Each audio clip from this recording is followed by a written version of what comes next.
Hello friends, आप सभी का स्वागत है राम बेसिक स्टडी चैनल पर। आज देखिए मापन का सेकंड पार्ट है। इस पार्ट में हमारा पहला टॉपिक है वर्नियर कैलिपर्स का अल्पतमांक। तो देखिए पहले मैं आपको बता देता हूँ कि वर्नियर कैलिपर्स कहते किसे हैं। तो देखिए किसी भी वस्तु का डायमीटर यानी व्यास या उसकी लंबाई या ऊंचाई या चौड़ाई न्यूनतम माप सकते हैं हम। तो देखिए पहला पॉइंट है हमारे इसमें, वर्नियर पैमाने के एक भाग की लंबाई मुख्य पैमाने के एक भाग की लंबाई से कम होती है। इस अंतर को वर्नियर का अल्पतमांक कहते हैं। देखिए ये हमारा वर्नियर पैमाना है। देखिए इस पैमाने में हमारा ये वाला भाग है, ये वाला भाग मैंने बड़ा करके ऊपर दिखा दिया है। देखिए ये हमारा ऊपर वाला मेन स्केल और नीचे वाला है हमारा वर्नियर स्केल। तो देखिए इसकी हमारी ये 1 डिवीजन है, यहाँ से लेके यहाँ तक की दूरी हमारी 1 mm यानी 1 मिलीमीटर, और इसकी हमारी 0.9 मिलीमीटर, मतलब यहाँ पे 0.9 मिलीमीटर। अब देखिए जो इनका अंतर होगा वो होगा हमारा इसका अल्पतमांक, यानी 0.1 mm इसका अल्पतमांक होता है। अब देखिए सेकंड पॉइंट है हमारे इसमें, यदि वर्नियर पैमाने के n भाग मुख्य पैमाने के n भाग n-1 भागों के बराबर है, तब वर्नियर पैमाने का एक भाग बराबर मुख्य पैमाने के n-1 अपॉन n भाग के बराबर होता है। तो देखते हैं इसमें n क्या है। देखिए n है हमारे इसमें भागों की संख्या।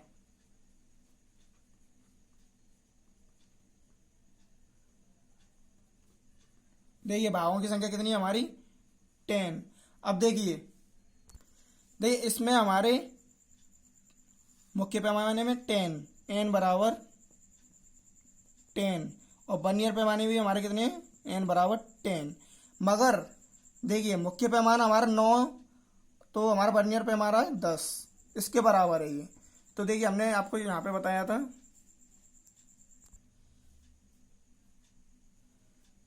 यदि वर्नियर पैमाने के n भाग मुख्य पैमाने के n-1 भाग के बराबर हैं, तो देखिए यहाँ पे हमारा n-1। अब देखिए यहाँ से हम 10 में से 1 गया तो कितना बचेगा 9।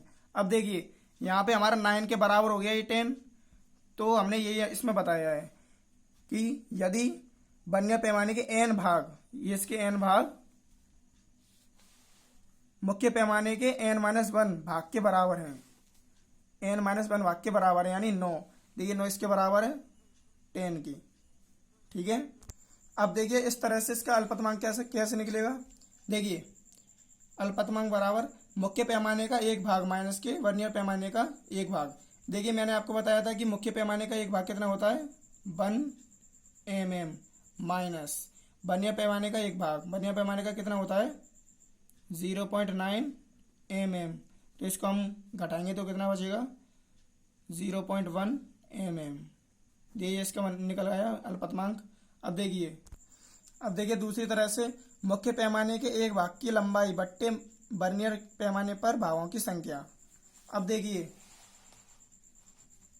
ये हमारा मुख्य पैमाना है, इसमें एक भाग की लंबाई को सा एक भाग ले लेंगे, कितनी होती है 1 mm। तो यहाँ पे लिखते हैं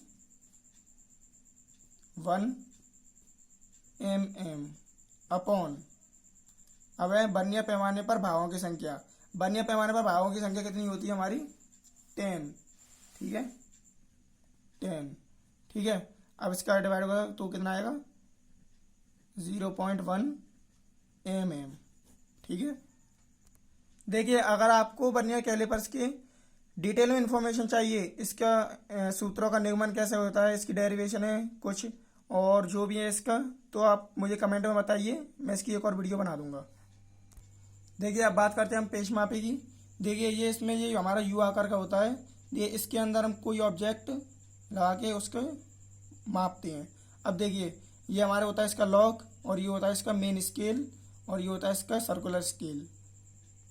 देखिए जैसे वर्नियर स्केल का अल्पतमांक होता है हमारा 0.1 mm, तो इसका अल्पतमांक होता है हमारा 0.01 mm, ठीक है। तो देखिए अब इसके पॉइंटों पर आते हैं। पेच मापी बहुत छोटी लंबाई को मापने के लिए प्रयोग किया जाता है। दूसरा, पेच के सिरे को एक चक्कर पूरा घुमाने में उसकी नोक जितनी विस्थापित यानी आगे पीछे होती है उसे पेच का चूड़ी अंतराल कहते हैं। देखिए ये इसका पेच होता है, ये इसी के सिद्धांत पर काम करता है। अब देखिए इसके अल्पतमांक का फॉर्मूला होता है पेच मापे का अल्पतमांक पेच का चूड़ी अंतराल बट्टे गोलीय पैमाने पर बने कुल भावों की संख्या। अब देखिए हम कुछ न्यूमेरिकल्स बताते हैं। अब देखिए पहला क्वेश्चन है हमारा, जब वर्नियर कैलिपर्स के मुख्य पैमाने के 19 भाग वर्नियर पैमाने के 20 भाग के बराबर होते हैं तब अल्पतमांक होगा। अब देखिए वर्नियर स्केल डिवीजन हमारी कितनी है 20, किसके बराबर है मेन स्केल डिवीजन 19 की। अब देखिए इससे हम देखिए हमेशा हमारी मेन स्केल डिवीजन हम 1 mm मानते हैं। तो देखिए इससे वर्नियर स्केल डिवीजन हम निकाल लेंगे। Vernier scale division is equal to देखिए हम नीचे भेज देंगे बट्टे में, तो 19/20 ये हमने 1 मान लिया है, इंटू में 1 कर सकते हैं। अब देखिए ये हमारी कितनी होगी 19/20, ठीक है। अब देखिए ये हमारी वर्नियर स्केल डिवीजन निकल आई और हमारी हमने ये भी मान ली थी हमने मेन स्केल डिवीजन कितनी है हमारी 1 mm। अब हम फॉर्मूला लगा देते हैं, least count is equal to main scale division minus के वर्नियर स्केल डिवीजन। अब देखिए मेन स्केल कितनी है हमारी 1 माइनस वर्नियर स्केल 19/20। अब देखिए इसमें हम एलसीएम ले लेते हैं 20, यहाँ से इसका डिवाइड के 20 बढ़ जाएगा, इसका इंटू करेंगे 1 में तो 20 आएगा, 20 से 20 में डिवाइड किया तो 1 आएगा, 1 का इंटू करेंगे 19 में तो -1। ये कितना आएगा यहाँ पे -1 नहीं होगा, यहाँ पे 19 होगा, इसका हम वो इंटू करेंगे तो 19 ही आएगा। तो देखिए इसको हम घटाते हैं तो 1/20। अब इसको हम सॉल्व करेंगे, इसका डिवाइड करेंगे तो हमारा आंसर आएगा 0.05, ठीक है। अब आते हैं सेकंड क्वेश्चन पे। देखिए सेकंड क्वेश्चन है हमारा, किसी सूक्ष्मदर्शी के मुख्य पैमाने को 0.4 मिमी के भागों में विभक्त किया गया है तब वर्नियर के 50 भाग मुख्य पैमाने के 49 भागों के समान है, सूक्ष्मदर्शी का अल्पतमांक होगा।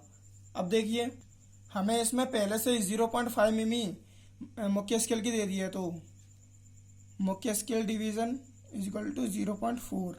अब देखिए vernier scale division 50 is equal to किसकी है 49 मेन स्केल डिवीजन की। अब देखिए क्या करेंगे, वर्नियर स्केल डिवीजन हम निकाल लेंगे इधर से, तो वर्नियर स्केल डिवीजन ये हमारे नीचे आएगा इज इक्वल टू 49/50 इंटू, ठीक है, इसकी आएगा क्या हमारा 0.4। देखिए ये हमारा आ गया वर्नियर स्केल डिवीजन और हमारे पास है मेन स्केल डिवीजन। तो फॉर्मूला लगा देते हैं, least count is equal to main scale division minus के vernier scale division. Main scale division कितनी है हमारी 0.4 माइनस, और वर्नियर स्केल डिवीजन हमने कितनी निकाली है 0.4 इंटू 49/50। तो देखिए इसको सॉल्व करेंगे तो हमारा आंसर निकलेगा 0.39 मिलीमीटर, ठीक है। अब आते हैं हम अगले क्वेश्चन पे। देखिए तीसरा क्वेश्चन हमारा, किसी स्क्रू गेज के शीर्ष पैमाने पर 50 भाग अंकित हैं, यदि पेंच का चूड़ी अंतराल 1 मिमी हो तो स्क्रू गेज का अल्पतमांक होगा। देखिए मैंने स्क्रू गेज का अल्पतमांक का फॉर्मूला बताया था, अल्पतमांक इज इक्वल टू चूड़ी अंतराल बट्टे शीर्ष पैमाने पर बने भागों की संख्या। अब देखिए चूड़ी अंतराल हमारा कितना है 1 मिमी और शीर्ष पैमाने पर बने भागों की संख्या कितनी है 50।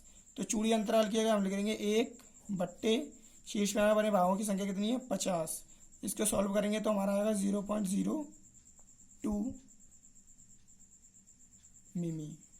ठीक है, अब देखिए जो मैंने क्वेश्चन कराए हैं इससे ज़्यादा डिफिकल्ट क्वेश्चन एग्जाम में पूछे नहीं जाते हैं।